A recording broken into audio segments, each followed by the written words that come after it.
This is Ray's Magnetic Cannon 2 Power Base. This is a takeoff of the first video I had, Ray's Magnetic Cannon. Only this has much larger magnets.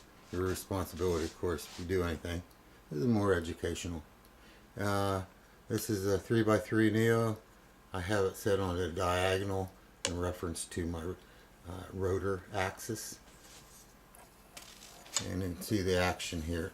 It turns it as you go diagonal to it. If you watch the first video I have, Ray's Magnetic Cannon, you'll see what we're doing. Anyhow, we're going to test for the input first. My research is more or less the over unity effects, possible over unity effects of magnets. So we're going to go ahead and test for the input. My definition of over unity would be if you have less input and more output, then that would be over unity effects. So let's go ahead and test for the input. This is the first half cycle of the resetting and putting back into the firing position. So this little meter is good for 0.1 ounce sensitivity. It's very, very sensitive. This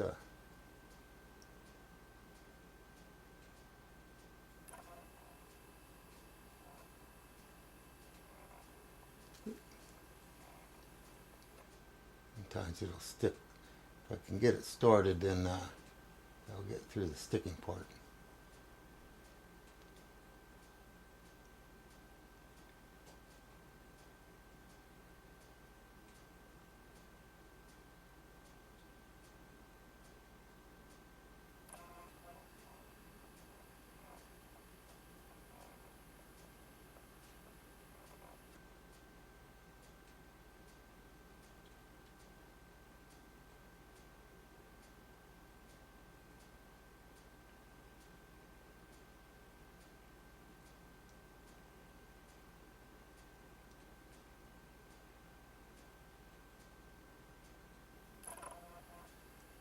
Okay.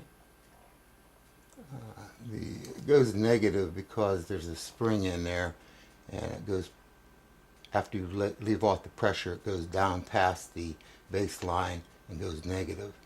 So anyhow, we did not detect anything more than 0.1 ounce, except just to get it unstuck there. So there's no detection of that half a cycle.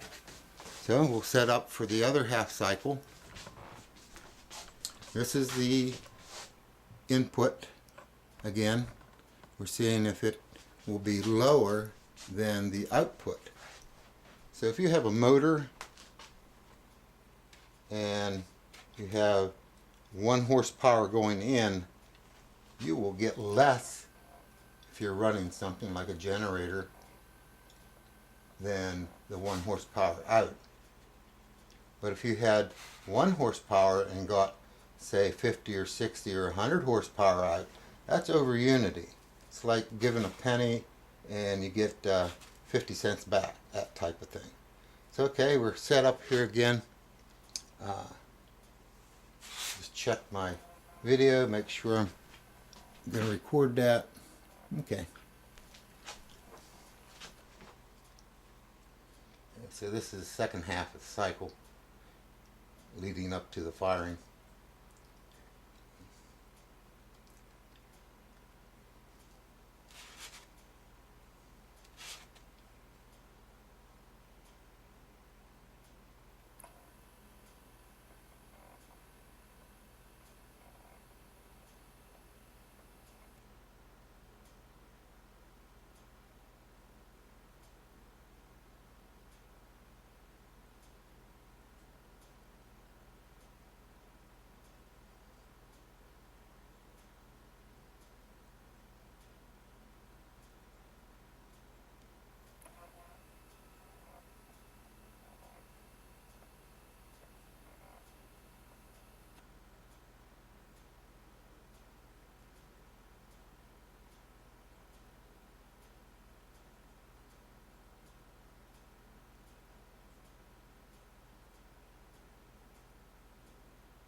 Here again it goes minus.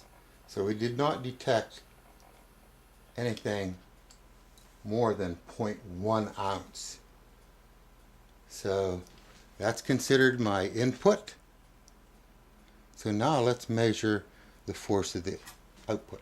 So if you notice, when I was back here, the magnets were past the downward plane. It was backwards a little bit, if you notice. So when we test for this, we want to go ahead and bring that back past that down part. Okay? Clear as mud, huh? Okay. And we'll go ahead and get it on there. So we had no detection of anything that come up to even a 0.1 ounce, let alone 1 ounce. Okay, we're going to go ahead and see what this is, the output here. We want to go past that a little bit. So we're up into the 30s, 37, 43. Okay. Try that again.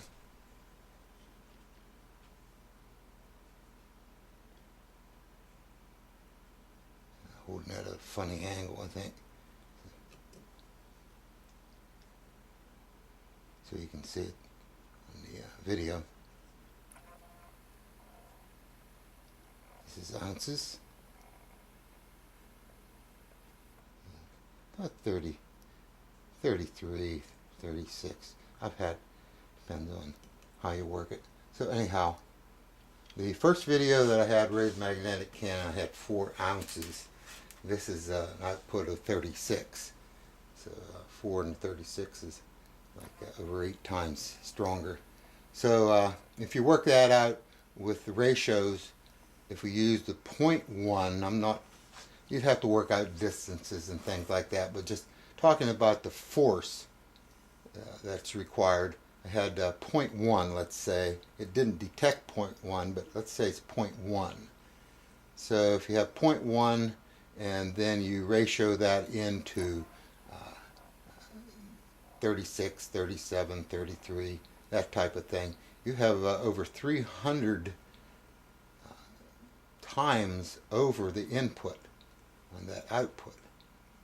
So anyhow, there's probably some things in there I'm not really seeing. This is just more for my fun. I enjoy it. And but anyhow, I think it's really worth more research, and my videos are towards the people that do research and have just a natural curiosity. I thank you very much. We'll see you next time. And there's my, that is, raised magnetic cannon 2. This is the power pack.